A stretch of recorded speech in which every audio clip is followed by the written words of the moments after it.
नमस्कार. आज आपण बनवतोय चमचमीत व्हेज खिमा. हो, खिमाच पण व्हेज. काय करायचं आहे, सोयाबीन रात्रभर पाण्यात भिजत घातलेले होते. सकाळी मस्त कडक पिळून घ्यायचे आणि मिक्सरच्या भांड्यात थोडे-थोडे घालून त्याचा छान खिमा करून घ्यायचा. नेहमीची फोडणी करायची आपली हिरवी जिरं, मोहरी, कढीपत्ता, हिंग छान तडतडलं की त्यात कांदा टाकायचा. कांदा छान परतून झाला की टोमॅटो टाकायचा. टोमॅटो लवकर शिजण्यासाठी मी मीठ टाकलेलं आहे. मी पुरेसं मीठ आत्ताच टाकून घेतलं आहे. तुम्ही नंतरही घातलं तरी चालेल किंवा दह्यात घातलं तरी चालेल. 1 वाटी दही घेतलेलं आहे. त्यात लाल चटणी, हळद, अ, चवीनुसार मीठ टाका आणि धने पावडर टाकली आहे, थोडीशी भाजलेली जिऱ्याची पूड टाकलेली आहे, आलं लसूण पेस्ट आणि ही दह्याची पेस्ट छान मिक्स करायची. सतत ढवळत राहायचं, नाही तर दही फुटून जातं.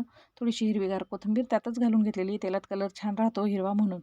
आणि वरून आपला किमा टाकायचा, मिक्स करायचा. थोडंसं एव्हरेस्टचा मटण मसाला टाकलेला आहे. दणक्यात वाफ काढायची. वाफ निघाली की गरमागरम भाजी तयार. कोथिंबीर टाकून सर्व्ह करा आणि चॅनलवर नवीन असाल तर सबस्क्राईब करा.